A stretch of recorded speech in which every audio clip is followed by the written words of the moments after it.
Hello. I'm really glad you're here tonight. This hour is different from the rest of the day.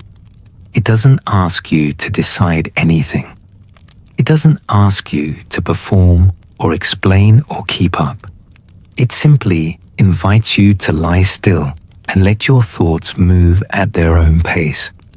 As the years pass, nighttime becomes a kind of companion, a place where the mind is free to wander without interruption, where memories return, not urgently, but patiently, where understanding settles in quietly, without needing words. Later in life, the mind doesn't race the way it once did. It reflects, it revisits, it connects dots that once seemed unrelated. And it does this most honestly when the lights are off and the world has gone silent. This space is for those thoughts, the ones that don't surface during the day, the ones that arrive only when you're alone with yourself, resting, remembering, and gently making sense of a long, lived-in life. So take a slow breath, let your body soften into the bed, and allow this night to meet you where you are. And now, before we begin, if this kind of honest, gentle reflection speaks to you, take a moment to like this video and subscribe to the channel. And down in the comments, tell me where you're listening from and what time it is where you are right now. There's something comforting about knowing we're all here together, scattered across time zones, but united in these late hours when the world finally grows still. So settle in, adjust your pillows, find a comfortable position, and know that for the next hour, you're not alone in whatever wisdom you're carrying, whatever understanding you've earned, whatever truths rise to the surface when the lights go out. Let's begin. You're lying in bed tonight, and your body feels different than it used to. Not worse, necessarily, just different. Heavier in some ways, lighter in others, more present, more insistent, more honest about what it needs and what it can no longer pretend to tolerate. This is one of the truths nobody mentions when you're younger, that your body becomes a kind of truth teller as you age. It stops lying for you. It stops covering up. It stops performing wellness when it's tired, or performing energy when it's depleted, or performing youth when those days are genuinely, irreversibly behind you. Your body tells the truth now. In the morning, when you stand up. In the afternoon, when you've done too much.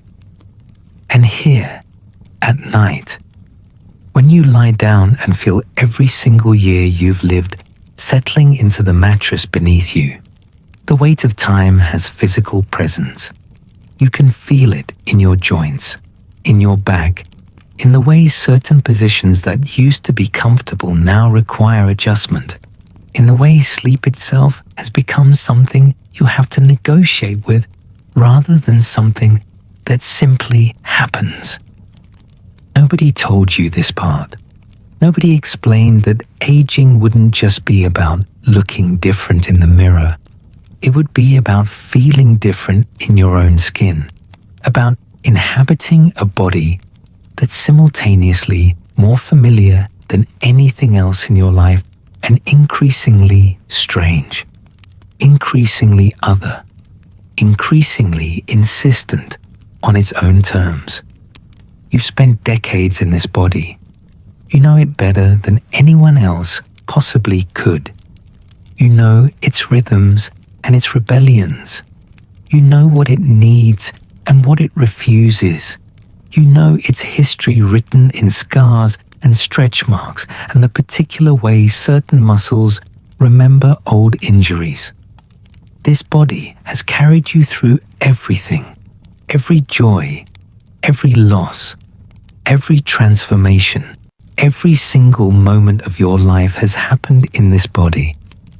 And now it's tired, not giving up, not surrendering, just honestly, legitimately tired. It's done a lot. It's been through a lot. It's earned the right to slow down, to require more rest, to set boundaries that younger bodies don't need to set. You used to push through exhaustion. You used to function on minimal sleep. You used to recover quickly from physical exertion or emotional stress. Your body had reserves it could draw on, resilience it could access without much effort. Those reserves are smaller now. That resilience requires more conscious cultivation. You can't just assume your body will bounce back. You have to actually take care of it, actually listen to it, actually respect what it's telling you about its limits. This feels like loss sometimes, like something has been taken from you. The ease of youth, the casual invincibility of a younger body that could do things without planning or pacing or paying attention to consequences. But it's also a kind of gift. This body's insistence on truth, its refusal to pretend, its demand that you actually pay attention. Because paying attention to your body means paying attention to your life, means living more consciously, more deliberately, more honestly. You can't sleepwalk through your days anymore. Your body won't let you. It sends signals, clear signals, loud signals when necessary. It tells you when you've done too much, when you've given too much, when you've ignored your own needs for too long. And at night, lying here, you have to listen, have to acknowledge, have to make peace with the reality of what is rather than what used to be or what you wish were true. Your body is aging. You are aging. This is not a failure. This is not something you did wrong. This is not punishment for anything. This is simply what happens when you live long enough, when you survive long enough, when you make it through enough years to accumulate this many miles on a human body. Some people don't make it this far. You know this. You've lost people. Friends who didn't age because they didn't get the chance. Family members whose bodies failed them too soon. People you loved who would give anything to have the problems you're having. The aches, the slowness, the night wakings, the stiffness. They would welcome these inconveniences because they would mean more time, more life, more years. So lying here feeling every year in your bones is actually evidence of success, evidence of survival, evidence that your body has been strong enough, resilient enough, adaptable enough to carry you this far.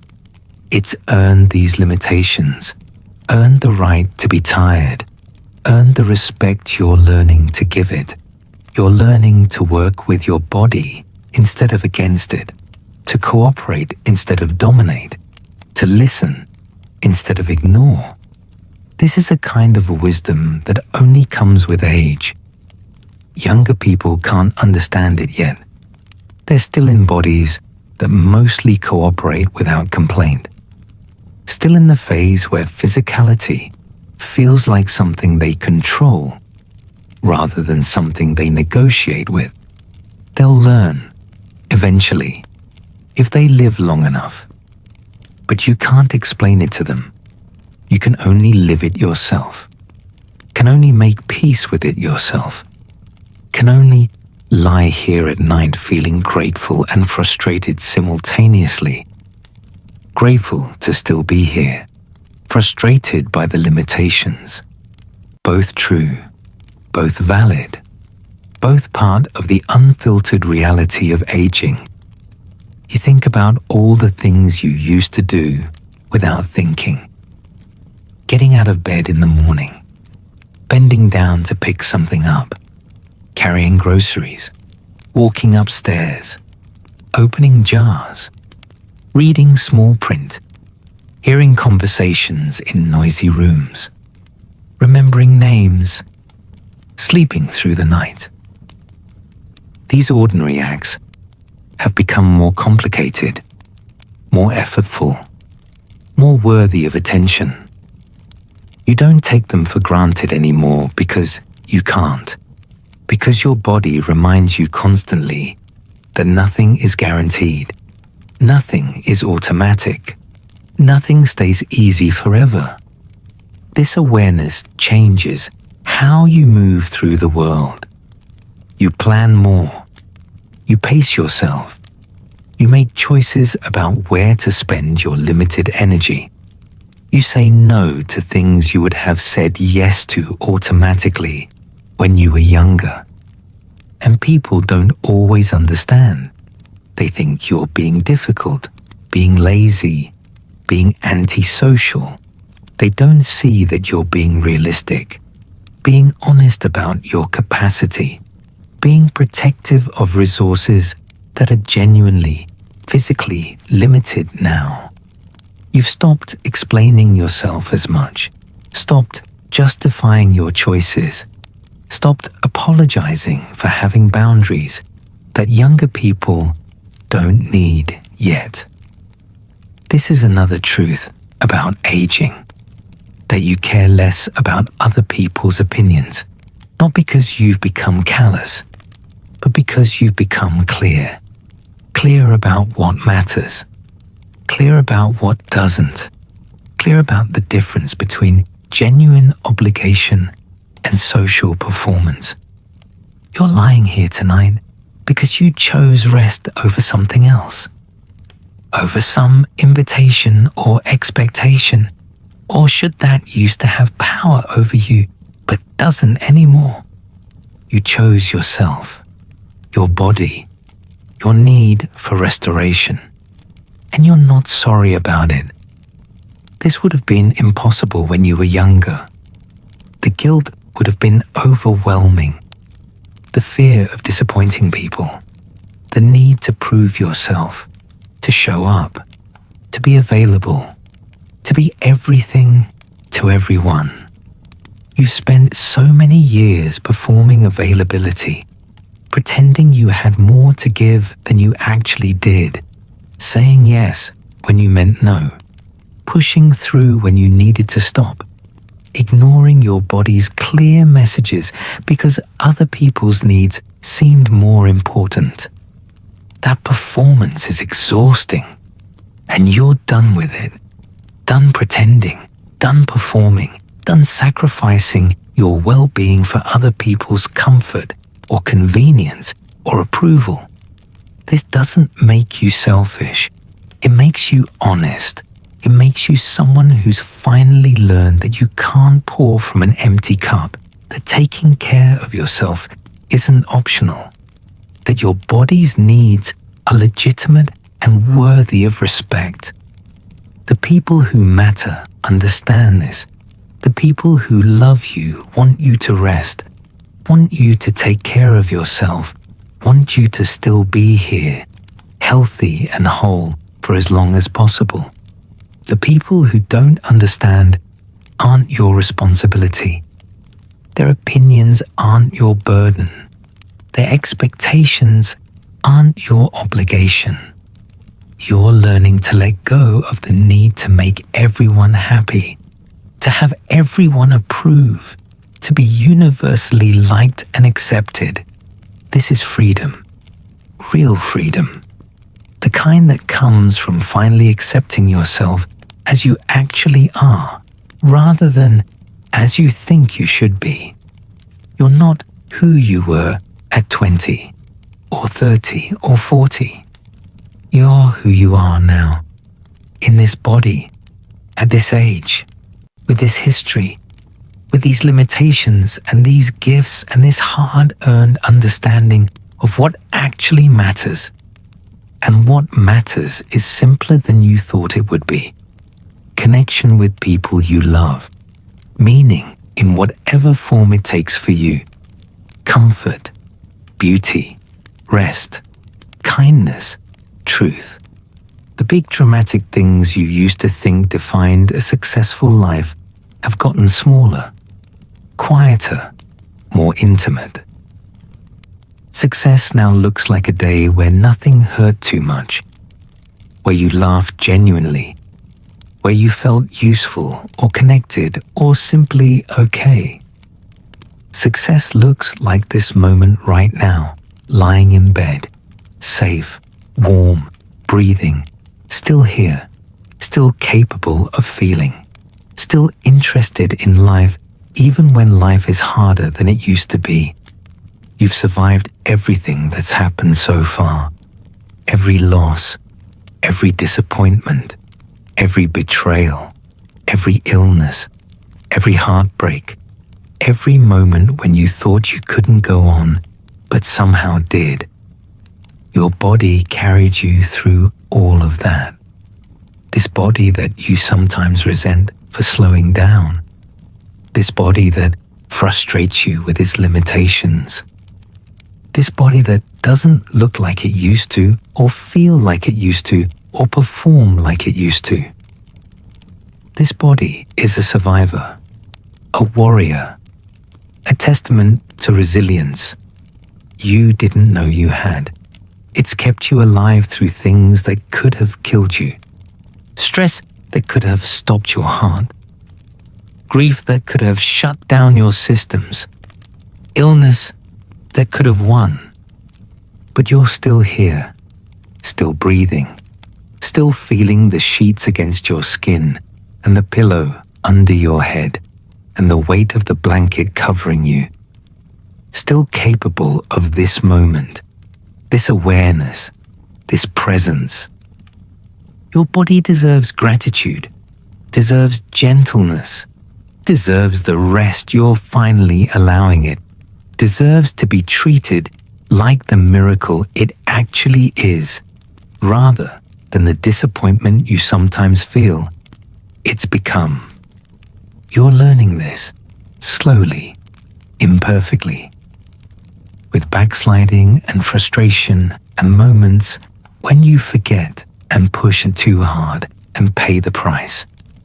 But you're learning to say thank you to your body instead of, I'm sorry you're not better.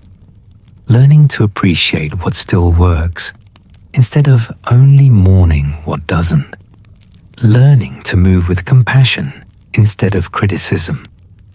This body has earned your kindness. It's been home to every version of you that's ever existed.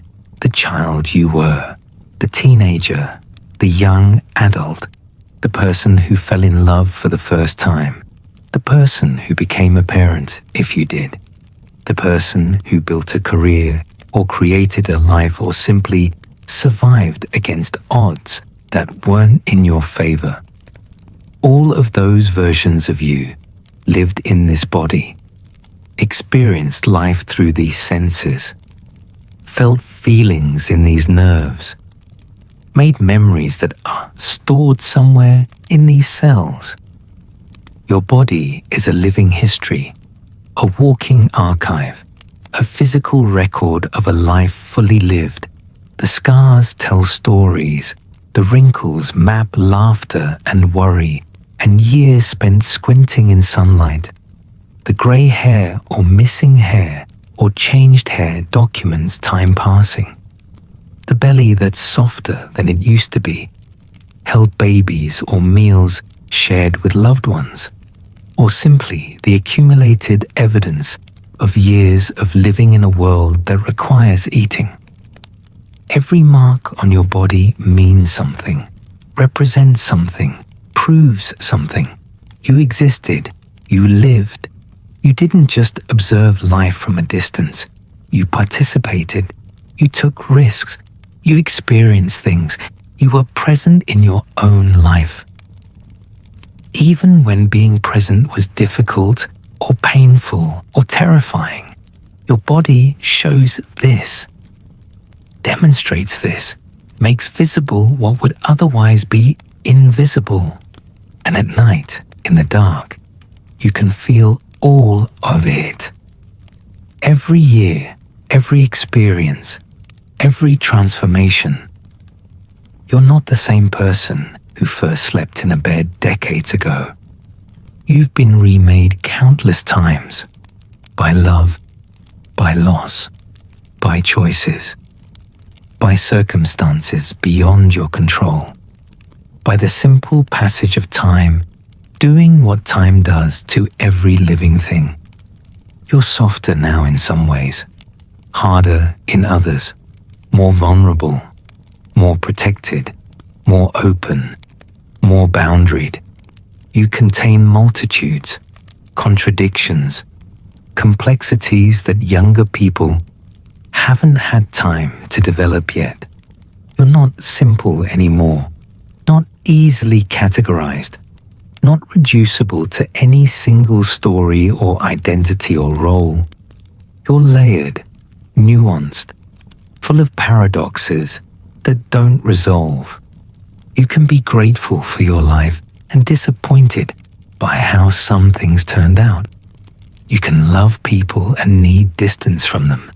You can be proud of what you've accomplished and wish you'd done more. You can accept your limitations and still feel frustrated by them. You can know your worth and still doubt yourself. You can be wise and still confused, strong and still scared, content and still longing. All of this is true simultaneously. All of this lives in you at the same time.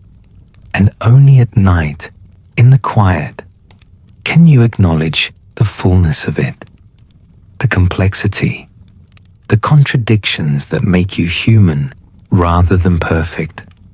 You're done pretending to be simple, done reducing yourself to make other people comfortable, done explaining away the parts of yourself that don't fit neat categories. You are who you are, complicated, contradictory, evolving, still learning, still growing even as your body shows signs of aging. Because aging isn't the same as stagnating. Your body may be slowing down, but your understanding is deepening. Your perspective is widening. Your capacity for nuance and empathy and wisdom is expanding in ways that weren't possible when you were younger. You know things now that you couldn't have known before. About yourself, about other people, about how life actually works versus how you thought it worked, about what's worth fighting for and what's worth letting go, about the difference between what you can control and what you can only accept. These truths have come at a cost. Pain, disappointment, failure, loss, mistakes you wish you could undo, choices you wish you could remake, moments you wish you could have back. But you can't. You can only lie here carrying all of it, the wisdom and the regret, the growth and the grief, the acceptance and the longing for things to be different.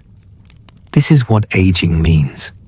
Not just getting older, but getting fuller, more complete, more honestly yourself, because there's no time left for pretending and no energy left for performance.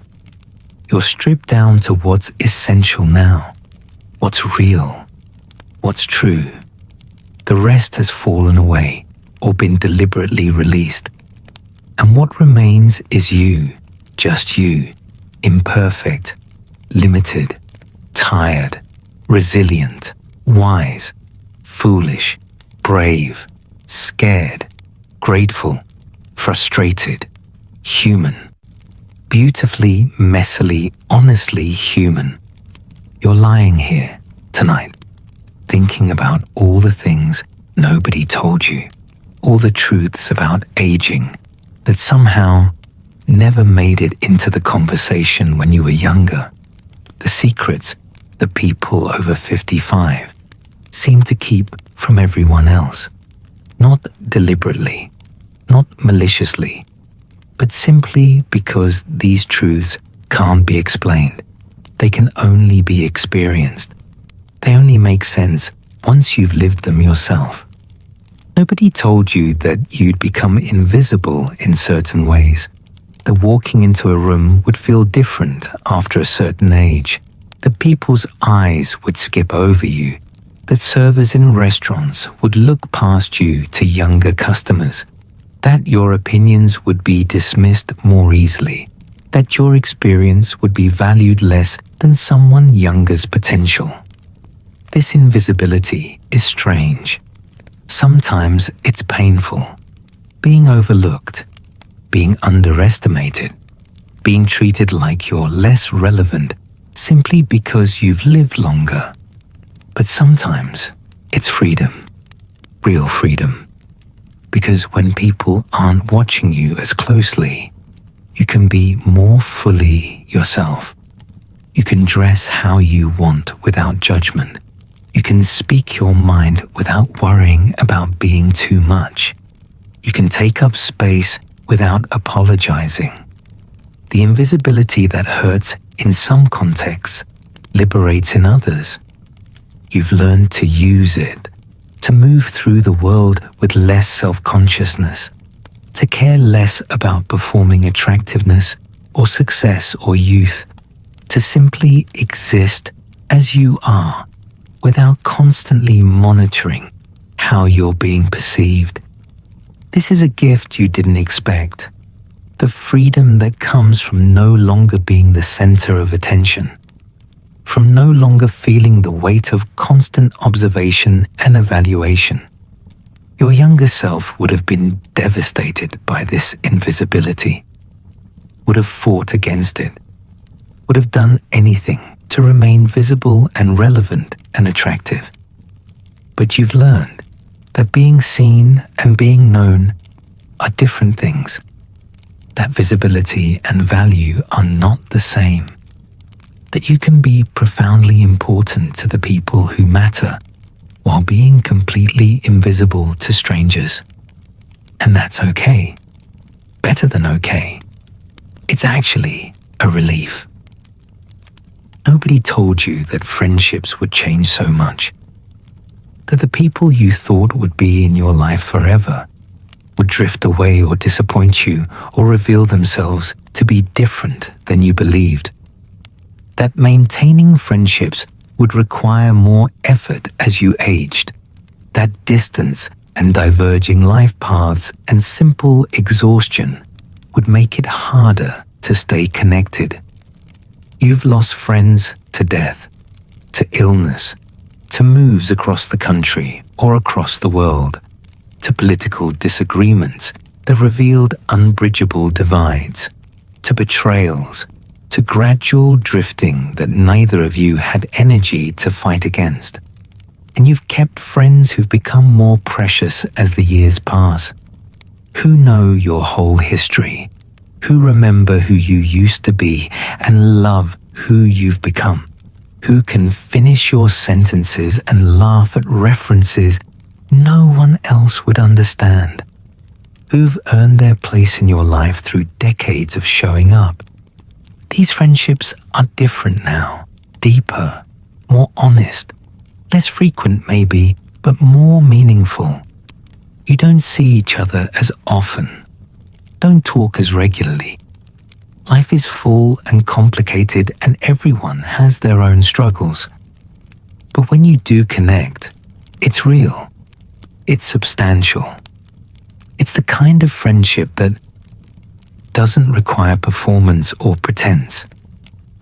You can be tired with these friends, can be struggling, can be less than your best self, and they'll understand because they're tired too. They're struggling too. They're living this same reality of aging in a world that doesn't always make space for it. Nobody told you that loneliness would feel different as you age, that it wouldn't just be about being alone, that you could feel lonely in a crowded room, lonely in a long marriage, lonely surrounded by family who love you but don't really understand you anymore. The loneliness of aging is particular, specific.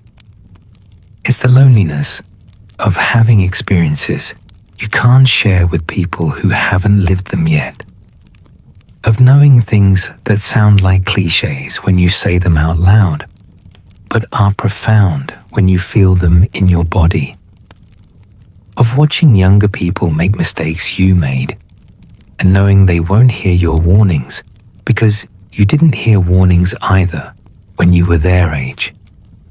It's the loneliness of surviving people you loved, of being the last one left who remembers certain stories, certain moments, certain versions of people who existed before they became who they are now or before they died.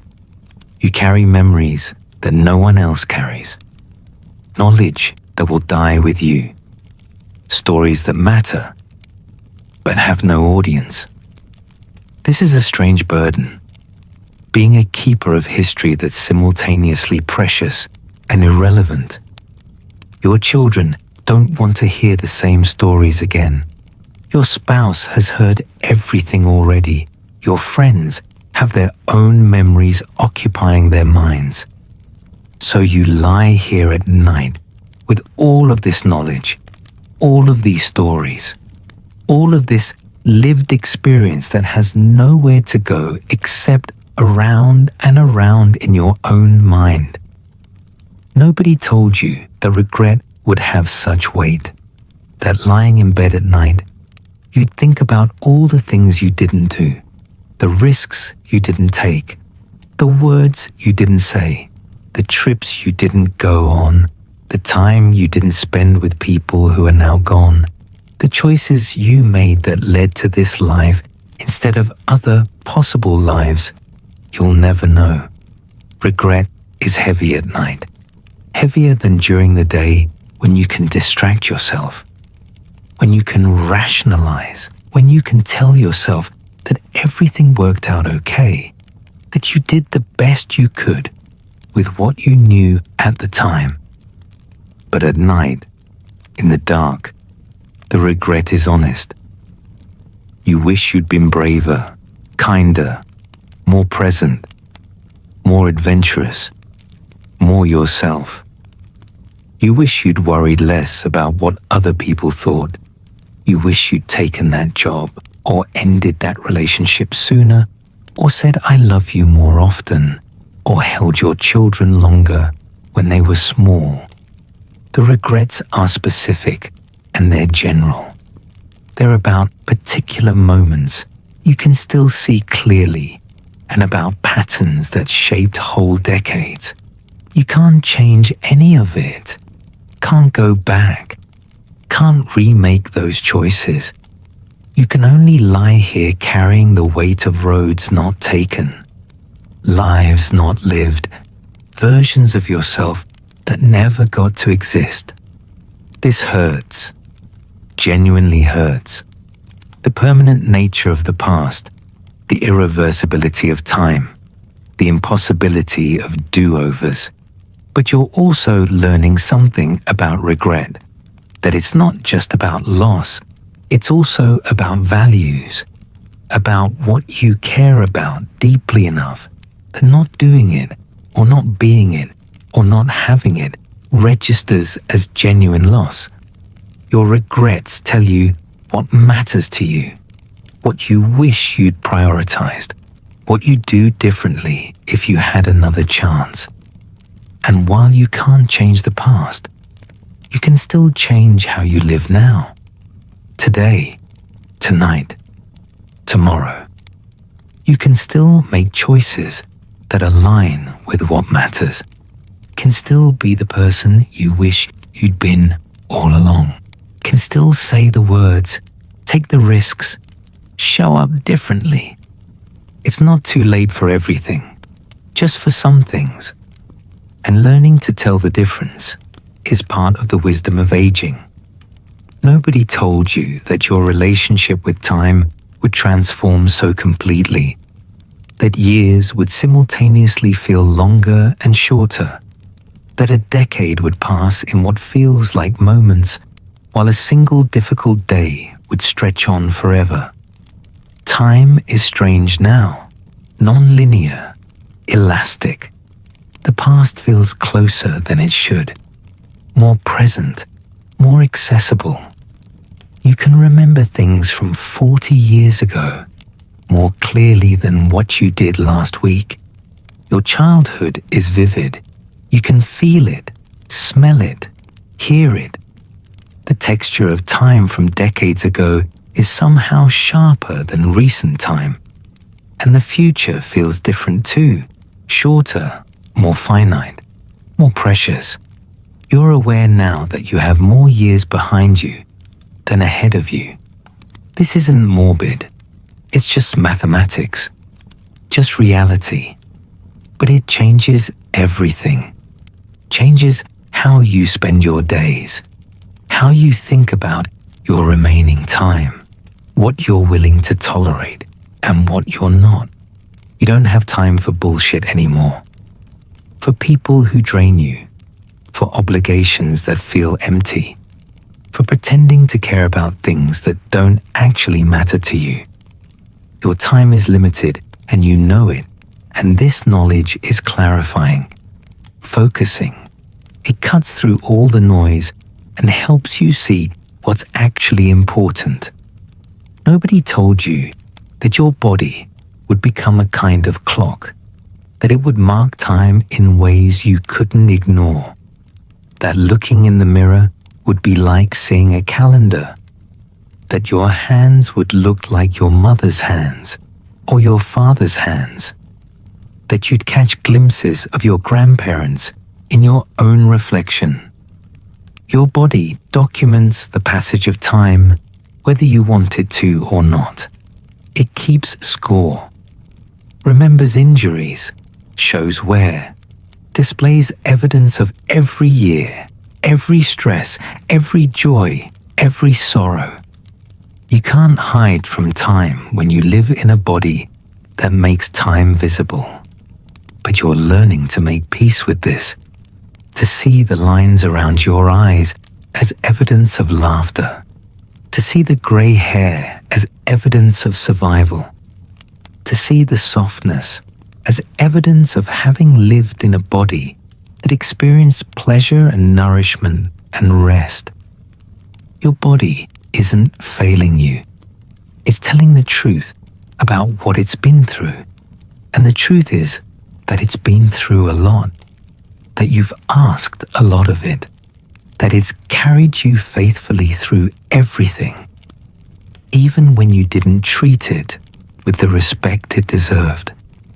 Nobody told you that you'd grieve for your younger self, that you'd miss the person you used to be even while being glad you're not that person anymore, that you'd look at old photographs and feel tender toward that younger version of yourself who didn't know what was coming, who was so hopeful, so naive, so unprotected by experience. You want to reach back through time and warn that younger self, want to tell them what to avoid, what to embrace, how to protect themselves better. But you also know they wouldn't listen, couldn't listen, had to learn through living just like everyone does. So you grieve for them, for their innocence, for their energy, for their belief that everything would work out exactly as planned. And you're grateful to them for their resilience, for their courage, for getting you here, for surviving what needed to be survived so that you could become who you are now. Nobody told you that forgiveness would become so important, that lying here at night, you'd need to forgive yourself over and over for being human, for making mistakes, for hurting people you loved, for failing to be perfect, for all the ways you fell short of your own expectations. Self-forgiveness is hard, harder than forgiving others, because you know your own intentions. You know when you could have done better, when you chose convenience over integrity, when you were selfish or scared or small. You remember these moments with painful clarity. They visit you at night, when your defenses are down, when you can't distract yourself from your own history.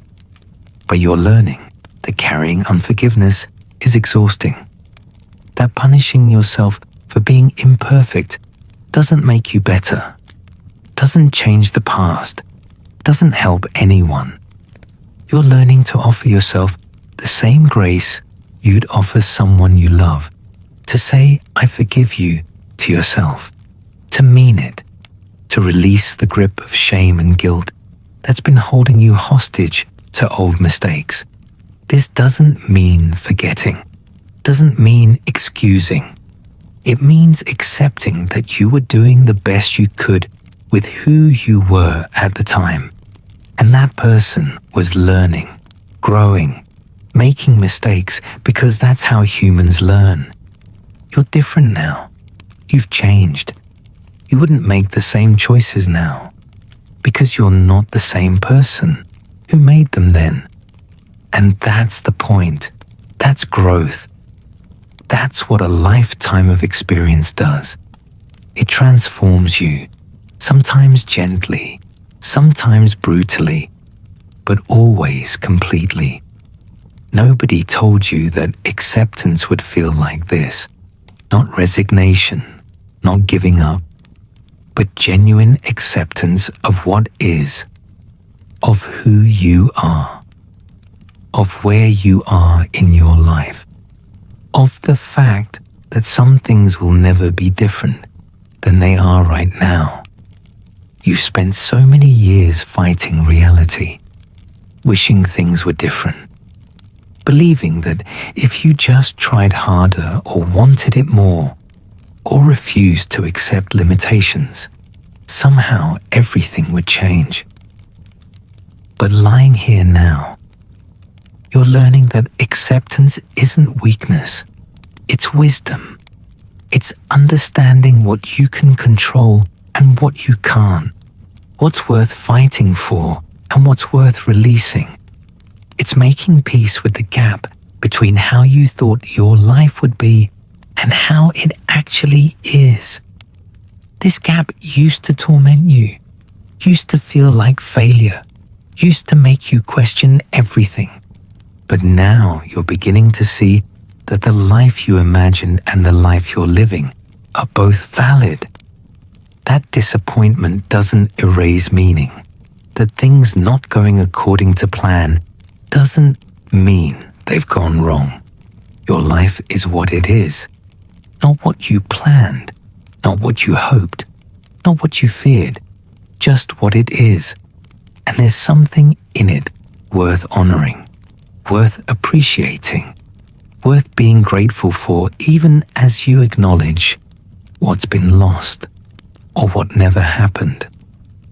Nobody told you that nights would become sacred, that this time lying in bed in the dark would become the most honest part of your day, that you'd crave this quiet, this stillness, this opportunity to simply be without performing or producing or meeting anyone's expectations.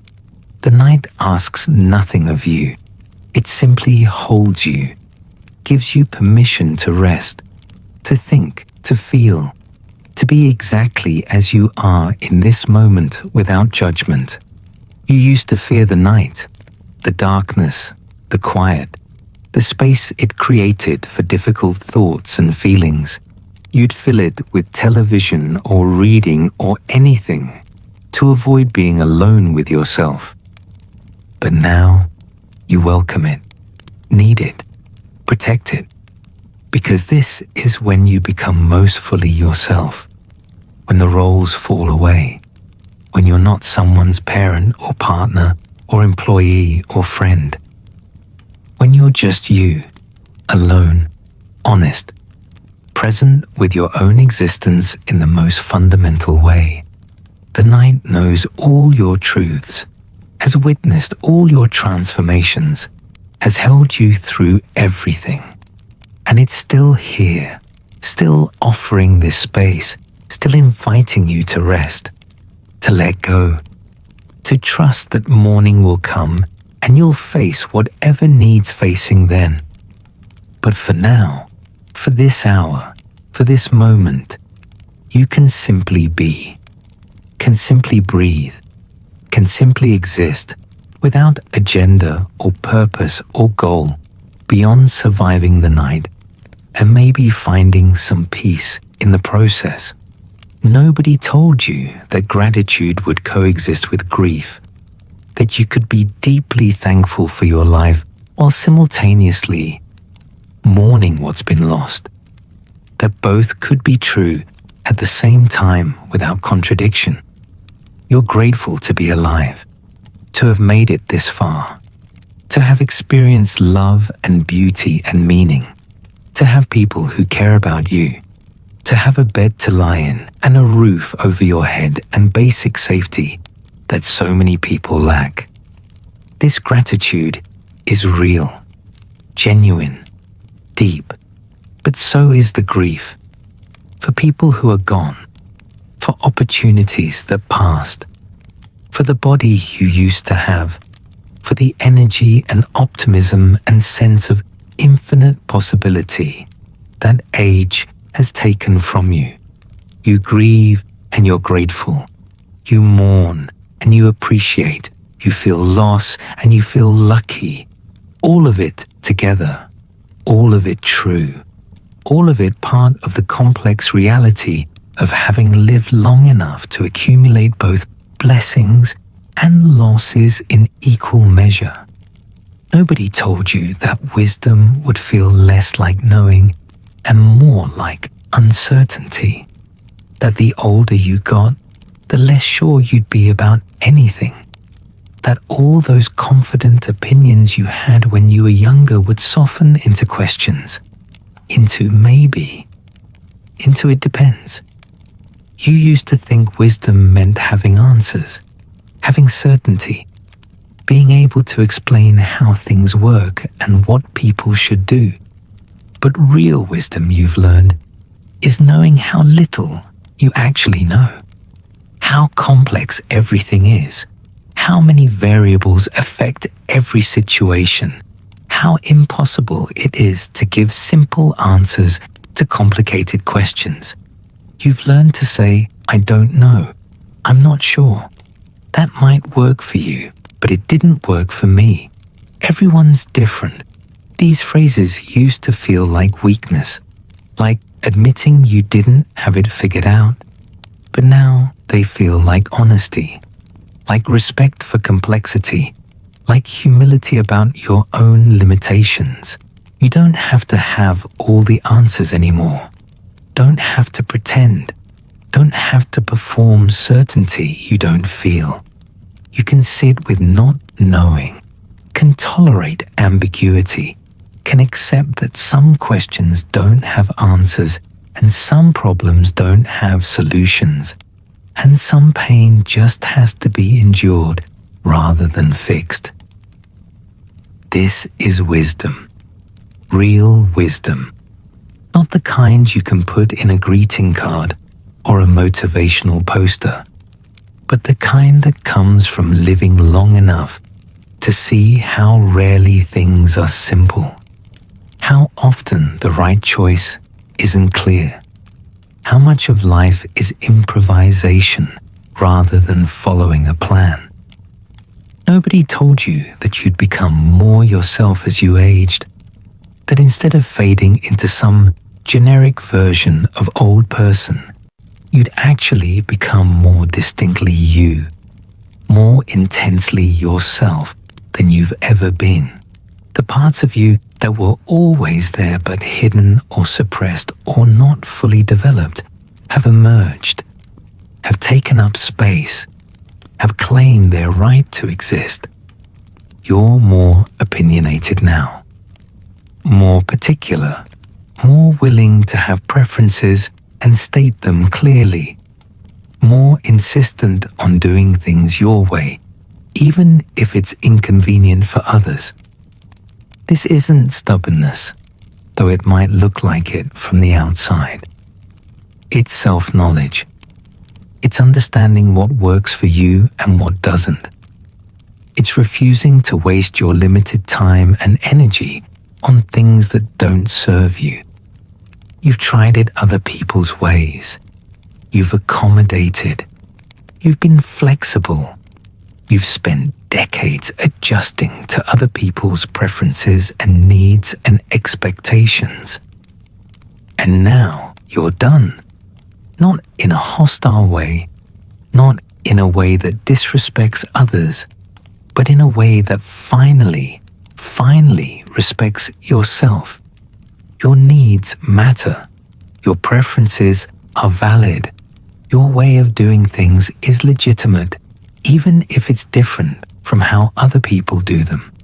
You're claiming space for yourself, for your authentic preferences, for the person you've always been, but are only now allowing to be fully visible. Nobody told you that nights like this one would become a practice, a ritual, a necessary part of survival, that you'd need this time to process, to integrate, to make sense of everything you're carrying. The days are full of doing, of responsibilities, of showing up for other people and other obligations. But the nights are yours. This is when you do the real work of living, the internal work, the emotional work, the spiritual work, if that word means anything to you. This is when you sort through everything that happened, everything you felt, everything you're still trying to understand. This is when you grieve privately, when you celebrate privately, when you rage or despair or hope or dream without audience or witness. This is when you talk to people who are gone, when you replay conversations, when you imagine different outcomes, when you forgive and ask for forgiveness and make peace with what can't be changed. This is when you're most honest with yourself about what you want, what you fear, what you're running from, what you're running toward. The night reveals what the day hides, the truth underneath the performance, the feelings underneath the functioning, the person underneath the roles. And you need this revelation, need this honesty, need this space to be fully human in all your messy, complicated, contradictory reality. Nobody told you that your relationship with death would change, that it would become more present, more real, more acknowledged. You think about death now, not morbidly, not obsessively, but realistically. You know people who've died. You've been to funerals. You've seen how quickly it happens, how little warning there sometimes is, how none of us actually knows when our time will come. This awareness changes everything, makes you more conscious of time, more deliberate about how you spend it, more willing to say what needs saying and do what needs doing, because you know there might not be a later. There might not be more time. You're not afraid of death the way you used to be. It's more like a presence you've made peace with, an inevitability you've accepted rather than denied. You don't welcome it. You're not rushing toward it, but you're not running from it either. It's simply part of the reality of being alive, of being mortal, of being human in a body that will eventually stop working. And somehow acknowledging this makes life more precious, makes now more important. makes this moment, this breath, this night more worthy of attention and appreciation. Nobody told you that lying in bed at night would become an act of courage, that choosing rest in a world that glorifies productivity would be radical, that listening to your body instead of pushing through would be revolutionary, that being honest about your limitations would be brave. But it is. All of it is. Because the culture tells you to fight aging, to resist it, to pretend it's not happening, to stay young at all costs, to never slow down, to never admit you're tired, to never stop producing and performing and proving your worth. And you're refusing. You're lying here instead, resting, acknowledging, being honest about what is. This is resistance. This is rebellion. This is choosing reality over fantasy, choosing self-respect over self-denial, choosing honesty over performance.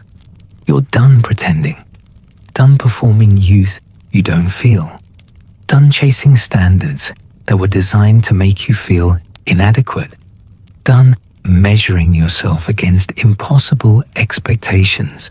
You're just here, just you, just aging, just human, just doing the best you can with what you have in this moment. And that's enough. You're enough. Right now, as you are, with all your limitations and all your wisdom, with all your regrets and all your resilience, with all your grief and all your gratitude, you're enough. You've always been enough. And lying here tonight, in the quiet, in the dark, maybe you can finally believe it. Maybe you can finally rest in the truth of your own adequacy, your own worthiness, your own value that has nothing to do with what you produce or how you look or who approves of you.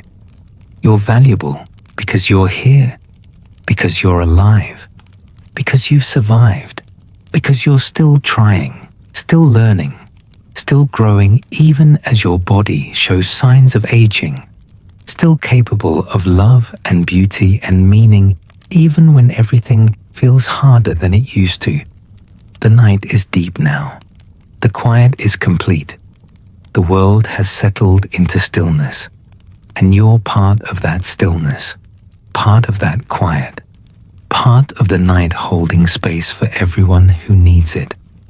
You're not alone in this. Others are lying in beds just like this one, thinking similar thoughts, feeling similar feelings, making peace with similar truths. You're connected to them even though you'll never meet. Connected by the simple shared experience of being human, of aging, of lying in the dark and being honest about what that means. So rest now. Let your body soften. Let your mind quiet. Let the truths you've acknowledged tonight settle into acceptance, into peace, into whatever rest is available to you in this moment. You've done enough for today, been enough, carried enough. You can put it all down now, can let it go, can trust that morning will come and you'll pick it back up if you need to. But for now, for this night, you can simply be, simply breathe, simply exist without striving or performing or trying to be anything other than exactly what you are. The fires die down, the stories settle, and the world grows still. Let your thoughts drift away like embers on the wind. Good night. You've journeyed far through time tonight. Now it's time to journey into dreams. Close your eyes, breathe, and let sleep find you.